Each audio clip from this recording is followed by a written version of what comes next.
जय हिंद दोस्तों, स्वागत है आप सभी का आपके अपने YouTube चैनल पर। दोस्तों, आप सभी के लिए 10 मिनट में आज मैं बहुत ही इंपॉर्टेंट टॉपिक लेके आया हूं।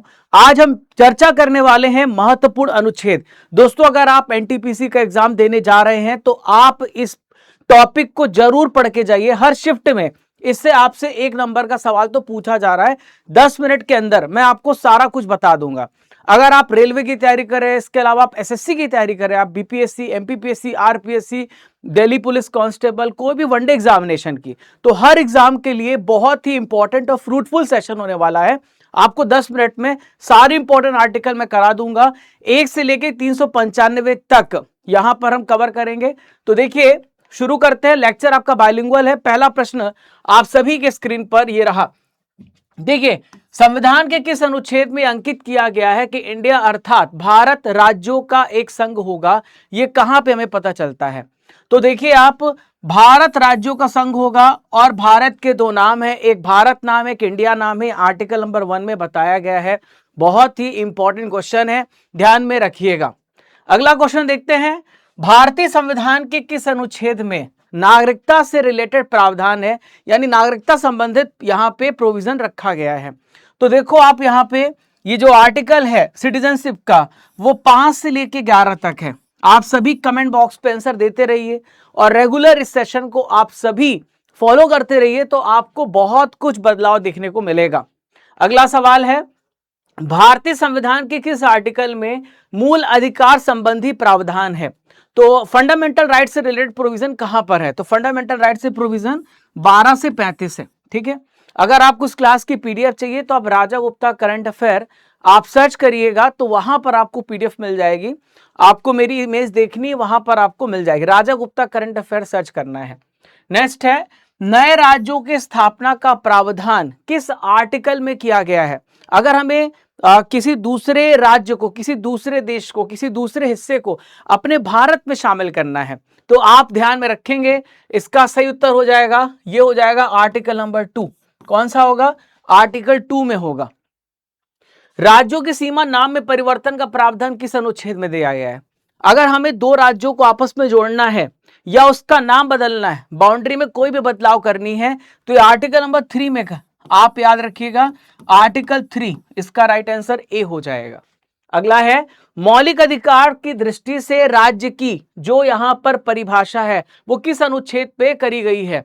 तो ये जो यहां पर फंडामेंटल राइट्स की हम बात कर रहे हैं, तो राज्य की परिभाषा कहां पे दी गई है? 12 में दी गई है। कहां पर? 12 में कहा गया है। ठीक है, राज्य में सभी, केंद्र सरकार, राज्य सरकार, सभी संस्थाएं, सब कुछ आता है यहां पर। अगला प्रश्न आप सभी के स्क्रीन पर, कानून के समक्ष समानता का वर्णन, यानी कि लॉ के सामने हर व्यक्ति बराबर है, हर व्यक्ति इक्वल है, ये कहां पे बताया गया है?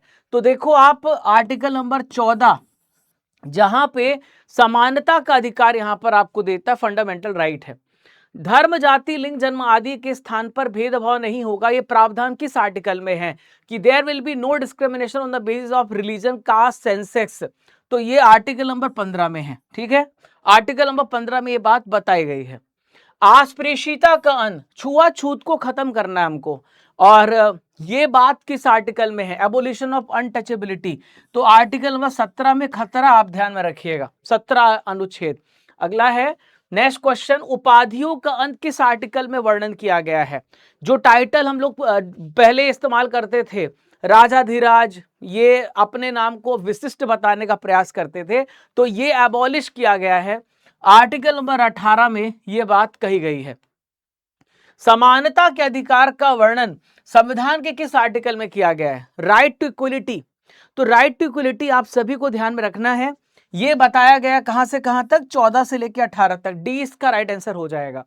स्वतंत्रता का अधिकार का वर्णन संविधान के किस अनुच्छेद में है? राइट टू फ्रीडम की हम बात कर रहे हैं। तो स्वतंत्रता का जो अधिकार है वो 19 से लेकर 22 तक है। ए इसका राइट आंसर हो जाएगा। वाक एवं अभिव्यक्ति की स्वतंत्रता का अधिकार, यानी right to freedom of speech and expression, ये किस आर्टिकल में है? बहुत इंपॉर्टेंट है। तो बोलने का अधिकार, लिखने का अधिकार, यहां पर शांतिपूर्वक धरना करने का अधिकार आर्टिकल नंबर 19 में है। नेक्स्ट है, संगठन या संघ बनाने की स्वतंत्रता का वर्णन, यानी हम यहां पर फ्रीडम टू फॉर्म एसोसिएशन, हम एसोसिएशन बना सकते हैं, तो फ्रीडम टू फॉर्म एसोसिएशन, देखो यहाँ पे लिखा संघ, सा बोलने पर देखो लगभग सी आ रहा है, संघ, सा ऐसे याद रखोगे तो संघ जो है वो सी, आर्टिकल 19 क्लॉज 1C में है, ठीक है। अपराध के दोष सिद्धि के संबंध में संरक्षण का वर्णन किस आर्टिकल में है? Protection and respect of conviction of crime, देखो दोष, दोष बोलने पे 10 आ रहा है और 10 को 2 से गुणा कर दोगे तो क्या हो जाएगा, 20 हो जाएगा, है ना। ऐसे ट्रिक से याद रखना, ठीक है। 10 दूनी 20, ठीक है। भारतीय संविधान का अनुच्छेद 21 कौन सा अधिकार देता है? आर्टिकल 21 ऑफ इंडियन कॉन्स्टिट्यूशन, ये आपको कौन सा अधिकार देता है? तो ये यहाँ पर जीवन जीने का अधिकार, सोने का अधिकार, अपनी मन की मर्जी की शादी करने का अधिकार, राइट टू लाइफ देता है, ठीक है। शिक्षा का अधिकार भारतीय संविधान के किस आर्टिकल में है? राइट टू एजुकेशन की हम बात कर रहे हैं, राइट टू एजुकेशन, शिक्षा का अधिकार कहां पर है? 21A में है, ठीक है। 2002 में इसको जोड़ा गया था। फिर है कारखानों आदि भारी काम में 14 वर्ष से कम आयु के बच्चों का प्रतिषेध का वर्णन, यानी कि जो फैक्ट्रीज होती हैं बड़ी बड़ी, वहां पे 14 साल से कम बच्चे जिनकी एज कम है वो काम नहीं करेंगे। तो ये आर्टिकल नंबर 24 में है। 14 में आपको 10 जोड़ देना है, ट्रिक याद रखना, 14 में 10 जोड़ दोगे 24, ठीक है। अल्पसंख्यक वर्ग को उनकी भाषा, लिपि, संस्कृति को संरक्षित करने का अधिकार दिया गया है। जो माइनॉरिटीज हैं वो अपनी लैंग्वेज, स्क्रिप्ट, कल्चर को प्रिजर्व कर सकते हैं। ये आर्टिकल कौन सा है? आर्टिकल 29 है, 29 है। रिट संबंधी प्रावधान का वर्णन, यानी कि सुप्रीम कोर्ट आपके मौलिक अधिकारों का संरक्षक है, आपके फंडामेंटल राइट्स का प्रोटेक्टर है। तो ये आर्टिकल नंबर 32 में है और बाबा साहब अम्बेडकर ने इसको संविधान की आत्मा कहा था। क्या कहा था? संविधान की आत्मा कहा था। नीति निर्देशक तत्व का वर्णन, यानी डायरेक्टिव प्रिंसिपल स्टेट पॉलिसी कहां पे, जो हमने आयरलैंड से लिया है, तो ये आर्टिकल 36 से लेके 51 तक यहाँ पे बताया गया है, ठीक है। ग्राम पंचायतों के गठन का प्रावधान, तो ऑर्गेनाइजेशन ऑफ विलेज पंचायत, ये आर्टिकल नंबर 40 में बताया गया है। अगला सवाल देखते हैं, समान नागरिक संहिता यूसीसी लागू करने का प्रावधान किस आर्टिकल में है? तो समान, चाहे कोई भी धर्म, किसी जाति, लिंग भेद का हो, कोई भी धर्म का हो, सबके लिए एक प्रकार से कानून होगा। और उत्तराखंड पहला राज्य है जिसने अभी हाल ही में इसको इंप्लीमेंट किया है। मौलिक कर्तव्य का वर्णन, फंडामेंटल ड्यूटीज कहाँ पे है? तो हमारी 11 फंडामेंटल ड्यूटीज हैं और हमने इसको रशिया से लिया है। 51A इसका सही उत्तर हो जाएगा। भारत के राष्ट्रपति का उल्लेख किस आर्टिकल में है? तो देश का प्रेसिडेंट होगा, यह आर्टिकल नंबर किस में है? 52 में है, 52 में बताया गया है। राष्ट्रपति के निर्वाचन से संबंधित पद्धति का वर्णन, यानी जो इलेक्शन होगा देश के राष्ट्रपति का, वो किस आर्टिकल में बताया गया है? तो आर्टिकल 55 याद रखना। और अगर आपसे वाइस प्रेसिडेंट पूछे तो आप 66 याद रखिएगा, 66 याद रखिएगा। राष्ट्रपति पे महाभियोग संबंधित प्रावधान, यानी इंपीचमेंट राष्ट्रपति पे चलाया जा सकता है, राष्ट्रपति को हटाने की जो प्रोसेस है, यह आर्टिकल नंबर 61 में बताया गया है, 61 आर्टिकल में बताया गया है। उपराष्ट्रपति के पद का उल्लेख, the position of vice president, तो उपराष्ट्रपति की पोजीशन का उल्लेख किसमें है? आर्टिकल नंबर 63 में बताया गया है, ठीक है। राष्ट्रपति के द्वारा क्षमादान की शक्ति का वर्णन, राष्ट्रपति किसी को भी माफ कर सकता है, किसी की मृत्यु की सजा को माफ कर सकता है या किसी की सजा को घटा सकता है, तो आर्टिकल नंबर 72 में है, किसमें? 20 का राइट आंसर हो जाएगा। भारत के महान्यायवादी का उल्लेख, यानी भारत का जो अटॉर्नी जनरल है, ठीक है, भारत का जो अटॉर्नी जनरल है उसका उल्लेख कहां पर दिया गया है? तो देखो अभी अटॉर्नी जनरल जो है वो वेणुगोपालन है, ठीक है। तो आर्टिकल नंबर 76 आपको ध्यान में रखना है, ठीक है। अगला है संसद के गठन का उल्लेख, जो संसद है उसको ऑर्गेनाइज किया जा सकता है, तो संसद के गठन का उल्लेख कहां पर? 79 में है, राज्यसभा का 80 में, लोकसभा का 81 में है। राज्यसभा का उल्लेख, राज्यसभा का गठन का उल्लेख किसमें है? 80 नंबर में है। कहां पर है? 80 में है। अगला है लोकसभा का उल्लेख, लोकसभा के गठन का उल्लेख किसमें है? 81 में है, आर्टिकल नंबर 81 आपको ध्यान में रखना है। लोकसभा के स्पीकर और वाइस जो डिप्टी स्पीकर है उसका पद कहां बताया गया है? तो ये बताया गया किसमें? आर्टिकल नंबर 93 में बताया गया है। राष्ट्रपति के अध्यादेश जारी करने की शक्ति, राष्ट्रपति ऑर्डिनेंस पेश कर सकता है, तो ये किसमें बताया गया है? राष्ट्रपति का अध्यादेश 123 में बताया गया है। नेक्स्ट है सर्वोच्च न्यायालय की स्थापना, गठन का प्रावधान, सुप्रीम कोर्ट की स्थापना का प्रावधान आर्टिकल नंबर 124 में बताया गया है। भारतीय संविधान के किस आर्टिकल के तहत फाइनेंस कमीशन वित्त आयोग का गठन कहा है? तो वित्त आयोग का गठन 280 में है। अरविंद पनगड़िया साहब वर्तमान में इसके अध्यक्ष हैं।